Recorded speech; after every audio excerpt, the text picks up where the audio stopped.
New York City, 1850. To the casual observer, this was a metropolis bursting with unstoppable prosperity. Walk along Broadway and you'd hear the sharp rhythm of iron horseshoes striking stone, see private carriages glide past storefronts glowing with gaslight, and glimpse the wives of industrial titans like the Astors and Vanderbilts wrapped in imported Parisian silk. America's Gilded Age had just begun, and the nation was loudly declaring itself a rising global power built on money, machinery, and ambition. But turn a corner and walk barely 15 minutes south and the illusion collapsed. Marble facades decayed into splintering timber, solid streets dissolved into blackened muck, and the perfume of wealth vanished. The air here reeked of stagnant water, coal ash, sewage, and decay. This was the 5 Points, widely feared as the most dangerous square mile on the planet. Before we step down into the filth, take a moment to say where you're watching from. Comment your city and country below. It's astonishing to see how far these forgotten stories travel. Now watch your footing. Why was this particular place so nightmarish? The answer lies beneath your boots. Geologically, it should never have existed. This land was once Collect Pond, a clear freshwater lake that supplied the early city. As New York expanded, officials made a disastrous choice. They drained the pond and filled it with garbage, animal carcasses, rubble, and loose soil. A neighborhood was built atop a decomposing landfill. By 1860, the ground itself was collapsing.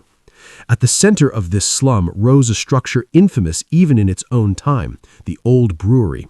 Originally built to produce Kulmbach-style beer, it was transformed into a human warehouse. More than 1,000 men, women, and children crowded inside its crumbling walls. It was so violent and lawless that for nearly 2 decades, police refused to enter after dark. Broken windows stuffed with rags stared down at the intersection like empty eyes, the building towering as a fortress of despair. Inside, it was a maze of darkness. Windowless rooms deep within were known as the den of thieves, with no light or ventilation. Imagine living your entire life without seeing the sun.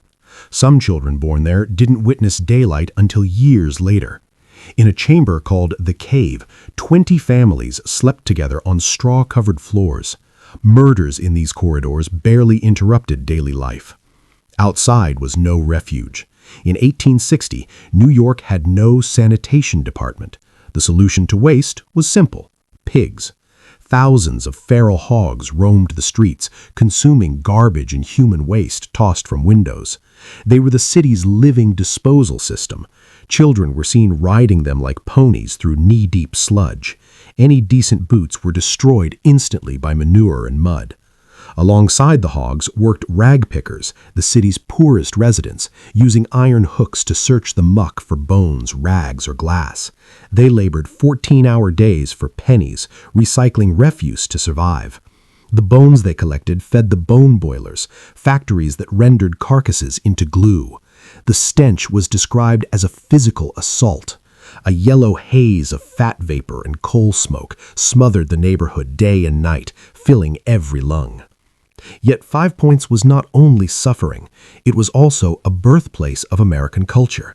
Beneath collapsing buildings were dance halls like Almack's. Here, Irish immigrants and African Americans lived and socialized together, an illegal reality elsewhere. In smoky cellars, Irish step dances fused with African rhythms, creating tap dancing. For darker amusement, there was Kit Burns' Sportsman's Hall. In a wooden pit, handlers dumped sacks of live rats and wagered on how quickly terriers could slaughter them. Blood slicked the floor, gin soaked the air, and men cheered death to escape their own misery. In a city without order, survival depended on loyalty. This was the age of gangs, the dead rabbits, plug uglies, roach guards. These were not petty criminals, but organized armies. Their wars were brutal.